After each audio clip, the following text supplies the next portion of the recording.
about what you're supposed to present or what your answers to certain questions might be, ask your scheduler as you're preparing for the shop. That way you'll go in feeling confident and ready to deal with it. But don't forget that in an emergency, you can be dumb, and that will help you. And if you think, well, I'm going to look like an idiot, trust me, real customers do dumber things. So don't worry about looking a little dumb if you seem a little distracted or you act like you're forgetting things. That can be a good way to stall for time, and it can help you to portray your scenario. As part of your preparation for the mystery shop, you might also want to think about any objections you have to raise. Now, typically in a mystery shop, you might raise an objection at the very end to get out without turning over any cash. For example, you might have to have an objection to not open a bank account or not sign a lease or not join a health club. And that might be something like, well, I want to look a few more places, or I really need to talk to my spouse about that. That ends the conversation. But often during a mystery shop, you'll also need to have an objection that gives an opening to the salesperson to sell you. That's an objection that kind of implies, well, I'm interested, but there's this little problem here. So you need to think about what objection would be appropriate when you're required to raise such an objection. Now, generally, you want to appear interested during the shop. Remember, you don't want to make the shop too hard or too easy for the employee. So you just are attentive and you're listening, and maybe you're even making positive comments as they're showing you things and explaining features. But then if you're asked to raise an objection to test the salesperson and see what their selling ability is, you need to bring that objection up. So for example, if you're doing a cell phone shop, your objection might be, oh, you're talking about a 2-year contract. I don't know that I want to be locked into a cell phone plan for 2 years.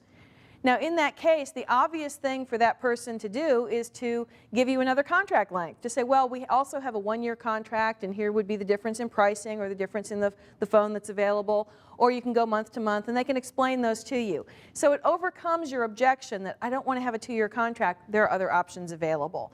For example, in an apartment shop, you might walk through the apartment and be very interested, but then you see the bedroom and you say, oh, I don't think my bedroom furniture will fit here. I have a big 4-poster bed. Now, in that case, what the salesperson can do is maybe show you a bigger apartment, because they might have another floor plan that would work better for you.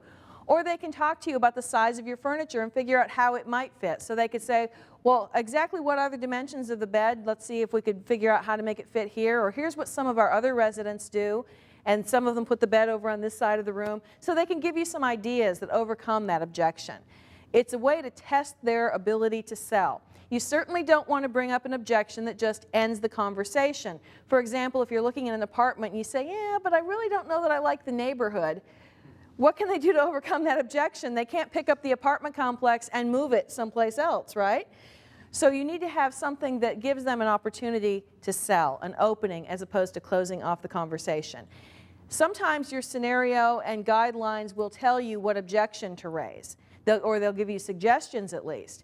If not, and you're not sure if what you have is a good objection, you can always run it by your scheduler and say, this is what I was thinking about using, or do you have any suggestions, and see what they have to say about that. They may be able to tell you what has worked for some other shoppers in that particular scenario. But do have an objection prepared. You don't necessarily want to wait until you're there and try to think of something. If you've got something in your mind that you're going to use, then that gives you a little level of preparation that will help make the shop easier. Now, you may find a better objection while you're in the middle of the shop. That's fine. Use that other objection if you're comfortable with it and if you're sure it fits the scenario. But if you have one prepared, then you don't have to think of one on the fly while you're trying to remember everything that's going on during the mystery shop. Now, of course, we're talking about mystery shopping, and that means that you don't want anybody to know you're doing this. So you have to keep some mystery in it. And as the mystery shopper, in order to not be identified, there are a couple of simple things you can do. First of all, look and act like a customer. What that really means is just blend into your surroundings.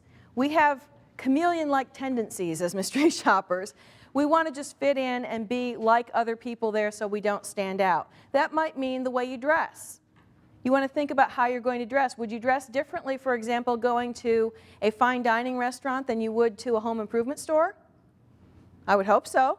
Most people would. So you want to dress appropriately for where you're going to be. You also don't want to do anything that draws attention to yourself. For example, now this is where you don't act like a real customer. A real customer, if they walked in and saw a restroom that was, let's just say, unclean, that real customer would walk back out and ask to talk to somebody and say, you better get somebody in there and clean that restroom, it's a sty.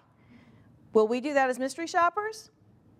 No, because we don't want to be memorable and draw attention to ourselves. Instead, we'll just note what was wrong and we'll put that into our reports. Real customers might not wait for service. They might come in, see that there's a line and leave, but we'll wait because we need to know how long the wait was. So as mystery shoppers, we don't always act exactly like customers, but the idea is to blend in with the other customers and not draw attention to ourselves. That's important.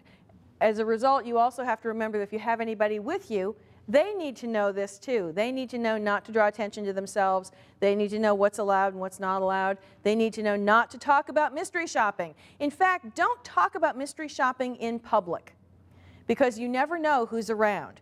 Let's say you and a friend are going to mystery shop a restaurant, and on your way to the restaurant, you're preparing your friend, so you stop at the bank to cash a check, and while you're standing in line, you're telling her about the upcoming mystery shop at the restaurant. Who's likely to be in line behind you? Somebody from the restaurant, right? So you want to make sure that you're not talking about mystery shopping anywhere in public, and that you know how to behave on a mystery shop, not to draw attention to yourself, even while you're doing things like taking notes. Because there are times when it's appropriate to take notes on a mystery shop. Sometimes you don't, sometimes you do. But there are ways to record information without being observed, and you want to make sure you're doing that, as opposed to doing something that could make you be spotted as the mystery shopper. You don't want to be identified. Mystery shoppers are everything to us. They're every bit as important as our clients are, because without shoppers we can't do any of the work that our clients ask us to do, and we rely on them very heavily to report the truth, report it quickly, and report it in great detail.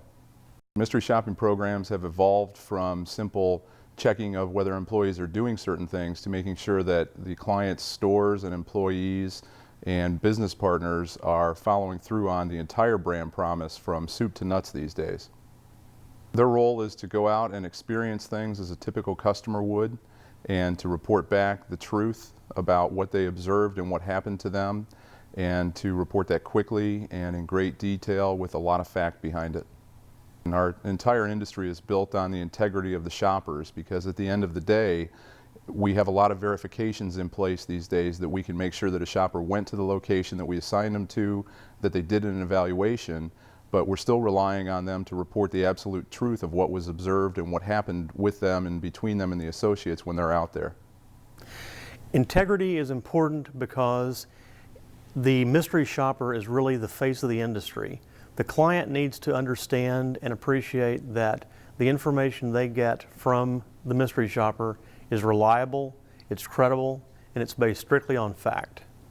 We expect shoppers to be absolutely credible and reliable, and the Code of Professional Standards and Ethics is a requirement for our shoppers because it does help us and help our member companies explain to their clients that shoppers are reliable.